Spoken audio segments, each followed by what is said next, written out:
Welcome to the Popish Plot. I'm Nate. And I'm Jessica. Today, we're here to talk about... No, I can't be reading that right. The subject of today's video is, who was the fastest apostle? Well, not who was the fastest, because we only have stats on 2 of them. No.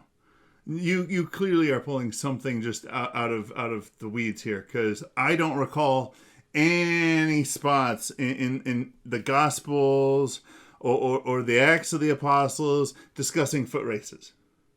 I think you are wrong because St. Paul is constantly using that as a metaphor. Yes, I didn't say epistles. I said Acts of the Apostles or the Gospel because he uses foot races in general, not in specific. Okay, but no, we're doing Easter because it's still Easter. That's right. And so I'm talking about a very important event that if you were able to watch a Easter Sunday Mass and not like the Easter Vigil has different readings because then you read the whole Bible pretty much. Okay. This was like the main part of the gospel. All right. Who was fastest? Yes. I presume you're going to tell me who was fastest. Well, I will read it and you're just going to have to follow along in your own Bibles because I'm wearing a hat, so I don't need to go and have the screens up. There we go. And this is the Gospel of John, chapter 20. And we will start at the very beginning. Okay. And go through the first 4 verses. Okay. That's good. 70-some verses is a lot of editing to do later on. Yes.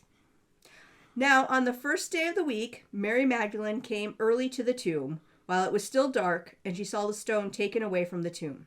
So see, we're talking about Easter. Okay, that's Easter, yeah. Stone taken away from the tomb. She ran, therefore, and came to Simon Peter and to the other disciple whom Jesus loved, and said to them, "They have taken the Lord from the tomb, and we do not know where they have laid him." Now this is the important part. So we got Peter and we got presumably John. I mean, some people have stated that, John wrote this in a way so that you could put yourself in, the thing. I happen to like that interpretation, but yeah. It's a good interpretation, but this one, it's clearly, it's There's John, a real person, but he's not saying his name. Okay. Peter therefore went out, and the other disciple, and they went to the tomb. The 2 were running together, and the other disciple ran on before, faster than Peter, and came first to the tomb. So see, it's very important in Easter that we know that John ran faster than Peter. John, no. I mean, I'm not surprised because John was probably like a teenager or in his early 20s, and Peter was a man that's old enough that he was probably widowed. Color me surprised. Apparently there is actually a foot race, a documented foot race in the gospel according to John? John. Yeah, I don't know. I think that there might have been a little skewing of the record there. I mean, the guy who wrote it says he's the guy who won it. Well, although they do say that history is written by the victors. Mm-hmm. And he's the one who wrote it. And you have to remember that in the time that the Gospels were written, you didn't just, write books. No.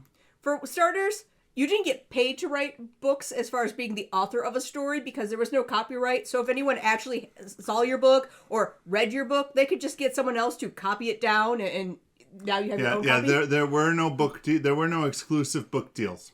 However, the most expensive part of a book was the copying it down part. Yeah. So, taking estimates that some people who actually spent the time figuring all the exchange rates out did for this, they determined that probably the Gospel of John... It's just one book, not the whole one Bible. Copy. Just one copy of one book of the Bible. Would have cost about $2,000. Per copy. Yes. This is just the... Church A has a copy of it. Church B hires a scribe to go and write it down. As the actually getting a book written, it still costs more. Because even if you could read, you'll notice a number of times at parts of Paul's ones, he's like, see, I wrote this in my own hand. Because the rest of it was written by a scribe. Because even if you could read and write, it was a specialty job. It would be like, I could probably borrow parts from my dad and do various repairs on my car. Mm-hmm. I'm not going to do anything besides, basic things like oil changes and tire pressure because that's a specialized job and it'll probably take me 3 times as long as it would for someone who knows what they're doing. Well, then there's going to be nuances that you're going to miss, So, like, if I were to go and think about if you were to go and take your favorite book and you were to go and handwrite yourself a copy of it, it's not going to look pretty. Nobody's really going to want to pay for that because unless you've got really amazing handwriting, which I've seen some people who do, it's like a variety of chicken scratch. Yes, that's what my book would look like. That's why you hired scribes, because even if you could write, you were not as good at writing as they were. So this was clearly a very important part of salvation history that needed to be recorded. Because otherwise, why would you waste the, I don't know, maybe like $5 it costs to go and write in, I won the foot race. Yeah. At least $5 to put that bit in. Mm-hmm. No, okay. So clearly that is important. We need to know this for our salvation.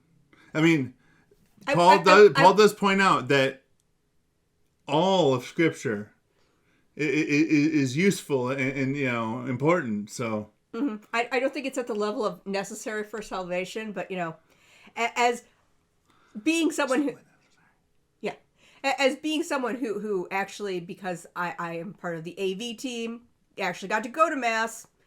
I first saw the picture and I asked Deacon, so are we preaching on the time that John beat Peter in a foot race? And he's like, yes, that's what we're doing.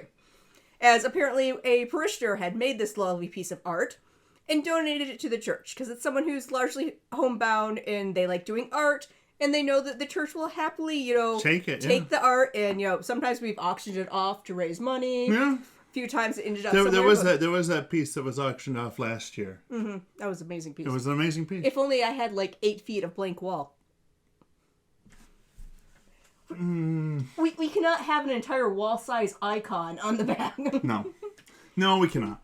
So anyway, seeing that, it reminded me of the importance of, the time John beat Peter in a race, and this is important enough to read during Easter Sunday. And because it's Easter, and we have promised you 50 days of unending content. Really at this point, just about anything goes. Normally, we like to shop out an idea. We really like to work it over. But when we get into a thing like Easter, we really just start throwing things at the wall. And if it doesn't go through the wall or fall off the wall, we're going to keep it. I'm just saying. Lots of people like, knowing weird things of the Bible. This is one of them. Fair enough. This is one of the ones that even if you heard it on Sunday, you're going to be like, wait a minute, that wasn't there. That wasn't there.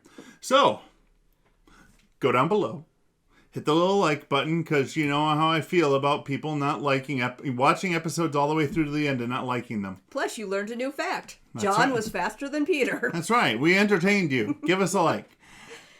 Hit the subscribe button and the bell right next to it so you get notified when our next video comes out, which, spoiler alert, as it's Easter, will be tomorrow.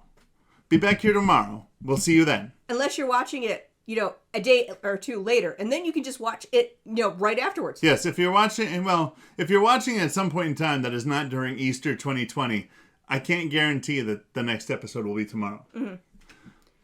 But nonetheless, go ahead and comment below with your ranking of how fast you think all the disciples would be. Yeah. Realistically, I mean, we know that John beat out Peter. But the rest of it's all just, it's all just guesswork. I mean, was James faster than John, or is John faster than James? I mean, they're brothers. They probably competed a lot, but that didn't end up in the Bible. If you really want to get creative, make up times.